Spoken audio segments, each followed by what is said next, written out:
To have some fun, fam. I am ready. Welcome back home. Yeah, Dream Girl Cynthia in the building. Beatstock is going down, y'all. Yes, And feels good to be home. that's what I was going to ask you. How full is the heart to be back home with the KTU family? It feels amazing. Like I just, it takes me back to listening to my music on the Yes. radio station at such a young age, and to be back here to do it all over again with Beatstock. Well, let it Doesn't be get any known, better. we are still playing your music on KTU because it's timeless. Yes, thank and you. that has been so much of the energy, the conversation that I've been able to have with some other family members that are going to be joining you on stage at Beatstock is creating that timeless music. Take us back to, when the Aquanet was in the hair. You know what I'm saying? Yeah, take us back. I think I may still need it right now. No, you don't. No, never that. But take us back to when you were first creating and you were, you were really excited to step into the industry. Did you feel in your heart that you'd be helping create a sound and an energy that would live on for, years? Oh my God. First of all, it's a blessing. That's Yes. number one. But no, I had no idea. This was just a total dream of mine, just to be on stage and sing and perform and to see how I'm doing it still 36, 37 years later, to think about how many people I've impacted. The songs, the memories, everything. It just takes me back to just a good, state of mind, and Yeah. I get to enjoy that, and I see everyone excited from the stage, and that's what I'm so looking forward to with Beatstock. Please, come on, stop moving ahead on my conversation. Y'all, here's one of the things, and then y'all look at and have been watching these interviews that we've been having with our Beatstock family. It's like y'all been stealing my cards and getting to I'm my questions before I sorry. get there. So let's stay there in the sense of performing and focus on that aspect of what you just said. What's it like from your vantage point to hit the stage and see so many people rocking with the energy that you exude from the stage? That I feed off of it. Yep. I feed off of their energy. I feed off of their vibe. I feed off of seeing them sing, all the fans singing Yeah. my songs. Like, it's still an unbelievable, surreal moment. And it's for got to me. be pretty cool to feel that you've grown up with your fans, that the fans have Yes. been along this journey with you. And they're for the bringing ride. their kids now to Yes. the concerts and seeing another generation to be, to be impacted with freestyle music. Like, oh my God, I grew up listening to your music. Yeah. So that's another Let's blessing. stick on that word freestyle. What does the word freestyle feel like to you? What does it mean to you? It's iconic. It's iconic, freestyle. It's a genre of music that is embedded New York City, Yep. tri-state area, KTU. Yeah. It's just an iconic word to me, and it's special. What super I special. love about the genre is that it very much it feels like the word says free. Yeah. When you're on stage and you are just letting loose and you're singing what your heart desires. Yeah.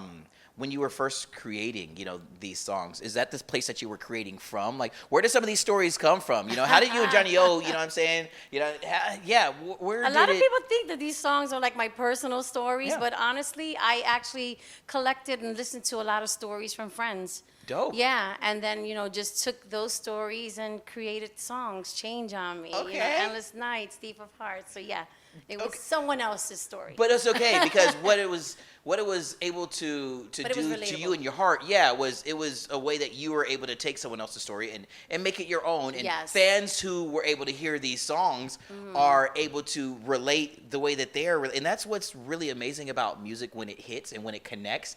Is sometimes it is another person's, story or it's another person's writing, but it's what you bring to What you it. bring to it, It's how you exactly. do it. So I want to go to one of the epic duets that the world still knows. I mean, come on now. You're my dream boy.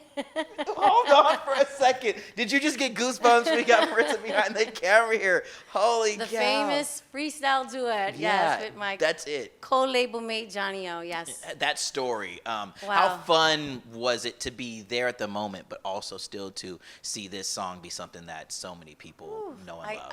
I can remember when we were recording the song in the studio and the fun we were having in the studio, even the challenges, because if you Yeah. really listen to the song, there's like a little slight key change, and people were like, it's not gonna work, and we were like, it's gonna work, it's gonna work, we know it, we felt it in our heart, and to see how that song just thrived, did so well in the industry, so just captured the hearts of so many Yeah. people. till this day. I get goosebumps every time I take the stage and I sing that song, even just doing a little a cappella with Johnny O.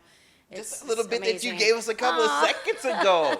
Like, damn. But it is something that timeless. And there are very few genres of music that are timeless and that are able to connect then and now. And you've got anthems. I mean, come on now. Every time I look at you, Change on Me. I mean, these are songs that when we get to play them here on KTU, when they hit differently from the speakers at Jones Beach or PNC Bank Arts Center, they resonate.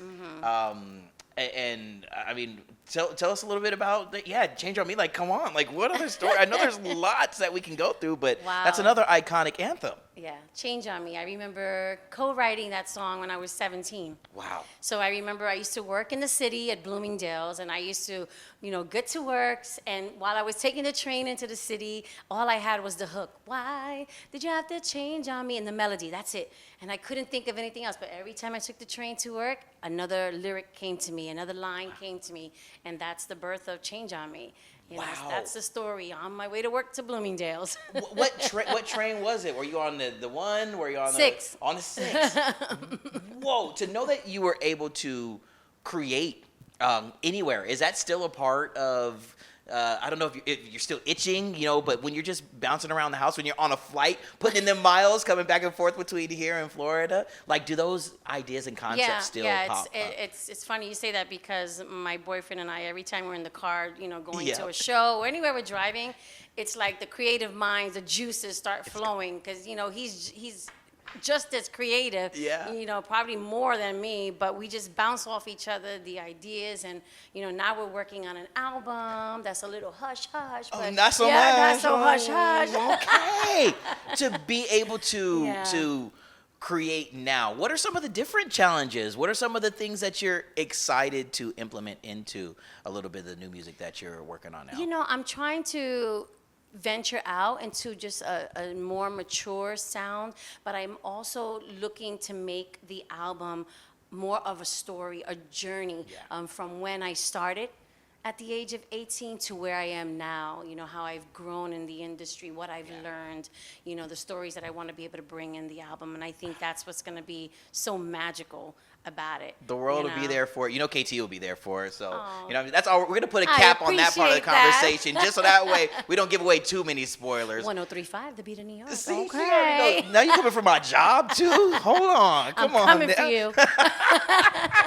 I want to hang on the creating with family and the importance of seeing so many familiar faces that are going to hit the stage at Beatstock. When you get to be backstage and you're chatting with some of the squad that you guys are still creating, and we're gonna get to the cruise in just a little bit as well. But like when you see Coral, when you see George, when you see Judy, that's my family. Yeah, it's my family. You know what? We all grew up together. Mm-hmm. We started at such a young age, and to still be doing this years later and see each other pretty much every weekend or every other weekend, it's amazing. To have that support staff, to have that family with you. Yeah.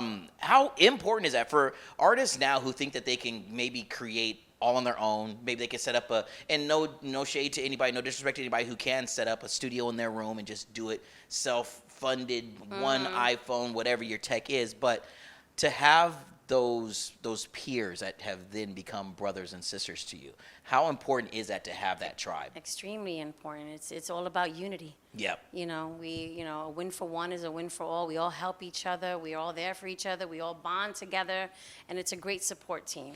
So I'll put your great support family. I'm gonna put your feet to the fire though, Cynthia. I need to know who's the wildest. You know what I mean? Like if you had to say, Coral. I couldn't even finish a sentence. Coral.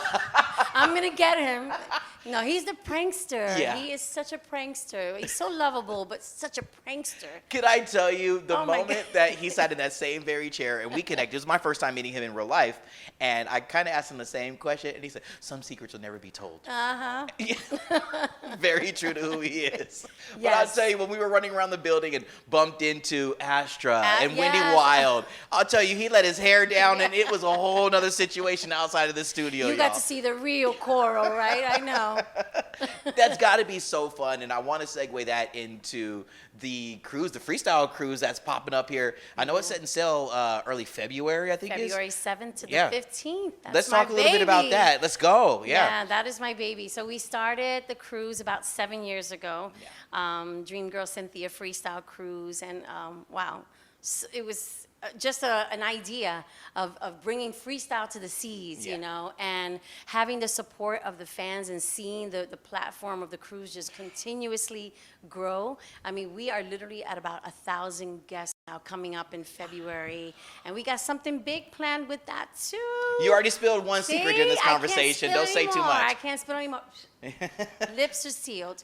But it's got to be just fun. Again, I want to hang in the area of being around those family members that have each other's back too. You know, even collaborate now to think of new ways to create, as you were saying you're going. Are there opportunities for maybe like a massive freestyle collaboration down the line? Do you think that could be? Working on something like that. Would love to do that. I remember we did a track probably over 20 years ago. Me, Judy, Tony Moran, Coro was on it as well too. So we need to do like a We Are the World type of freestyle jam. Yo, let's go. All right. Yes. We got to be one of the first we got to be the first to debut it if it does come to happen. All Absolutely. Right. KTU fam, we got you with that. Carrying the torch of freestyle music and allowing it to still be, and we touched a little bit about this earlier, seeing new faces in the crowd and seeing parents who you grew up with now bringing their kids in the crowd,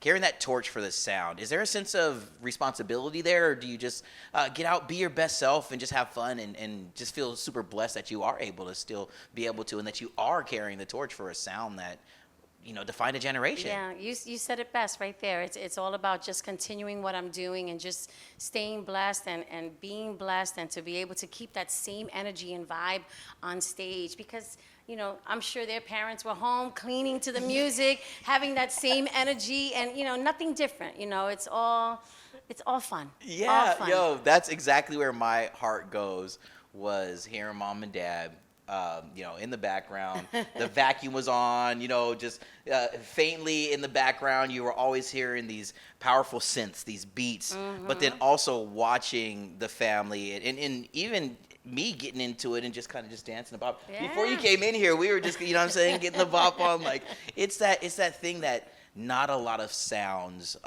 still do for people. And that's what I appreciate most about freestyle music, is that it just makes you just Feel good. Feel good. Absolutely. That's how it's supposed to be. That's exactly how it's supposed to be. I want to go to a couple more before we put a bow on the conversation. I mentioned a little bit with the Aquanet. What was the secret to the big hair? The Aquanet. Well, you take the comb and you spike it up a little, you know, put it in position, and then it was all over, flip it back, and there was your volume. There was your volume. There was your volume. There we go. Let's chill in that little world of nostalgia for a little bit. What were some of the brands that you were loving at the time that maybe made the album cover photos or some photo shoots? We talking like, you know what I'm saying, Jabos, we talking Z Cavaricci's. What were some of those? Oh my God, Cavaricci's. I remember an outfit I wore for a show. Oh my God, remember the crisscross? The backwards, the colors. I'm taking it back now. Yes, cross colors, the bright greens the bright and blue colors, wearing the pants with the button in the back. Yeah. It was insane. I don't even remember what other style I was rocking or names. Ooh, that's a good question. I got to remember that one. The Cavaricci's. The for a little bit. Cavaricci's, yes. Yeah, it was like all the acid wash jeans. That was a vibe, man. I was a very vibe. much into like leggings with patent leather boots and stuff like that. Really weird, you know. No, weird. you icon, legend, girl. No, it is it, and it's funny because now a lot of stuff that we grew up with rocking. I mean, history is cyclical. It's bringing its way back. Oh yeah. Are you starting to hear, maybe when you're just cruising in your car, you're chilling around with the family and friends, little tiny bits that may have influenced newer artists, like with you know, the synths, the electronic sounds, the sounds that you and, you know, the freestyle generation really introduced to the world? Yeah. Are you catching a little bit of that now, watching kids really kind of, you know, create from a space that was once not even there until you guys started it. Yeah, no, absolutely. And my son is a DJ. He loves his EDM music. Yeah. But when he creates and produces his EDM music, I hear those elements of freestyle. And he's like, Mom, I think I need to do an EDM mix of Change on Me. I'm like, oh, yes, you do. Yeah. Wow. But I do hear those elements in the music of today as well, too. And it's the fashion is coming back that way, too, Absolutely. dude. Don't even trip, man. I'll tell you, it's going to be a thing. Everything is full circle. Everything is Yeah, full so- circle. Pretty soon, Aquanet's going to be right there. Oh, I don't know about that. Well, maybe not that one. Yeah. Maybe not the Aquanet. The things that did to the environment at the time, probably not Aquanet. Yeah. But you feel me. Let's end this on, we're looking forward, less than a month away Yes. from Beatstock. When you hit the stage, what is it going to feel like to you, but also what can the fans expect? It's gonna feel amazing because I have so many fond memories of Beatstock, and as a performer, I always looked forward to, okay, who was the big star that they were gonna have? Because I remember doing like with the Pussycat Dolls and Danity Kane and Pitbull, and I'm like, who's the big star? And then I'm gonna share the stage with them as well too. It's an honor, but I'm so looking forward to bringing it to my hometown, bringing the freestyle. The freestyle is gonna kill it. I'm telling you, the freestyle segment is gonna kill it. I really, yeah, you know what I'm saying?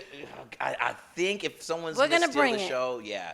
Because I think, and again, no shade to anyone else, but it's just that Never. family energy, that Yes. fun energy, that is something that the world really needs right now. Is just to Amen feel to good, that. like we've been saying, and to know that you have been a part of creating that type of pure, fun, but still very vulnerable. Because the lyrics, it wasn't just, they were not throwaway lyrics. It's a very vulnerable sound, but just delivered in a way that makes people feel like, I can relate. I can relate. And that's why we're And still here that's what doing it was always about. Freestyle music. Everyone related to it. Let's go.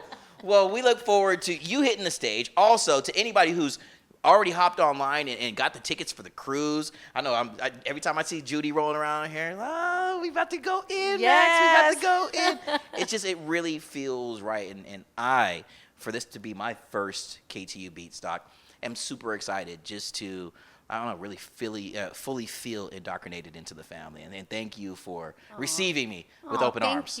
Thank you. No. Thank you for having me Heck here. yeah. And we're going to have a blast at Beatstock. Trust me. I know we We're will. going to party. Let's go. All right. 1035 KTU knows how to party. You heard it here. Get whichever camera, get your tickets and do it. Yes, Because get if your you tickets. Don't trip. You are not going to want to be that person Don't that wait gets till the tagged. last minute. That too. Right on. Give it up one time, man. This is our dream girl, Cynthia, in the building. Thank you for being here, my love. Thank you. Thank you for having me. I appreciate it.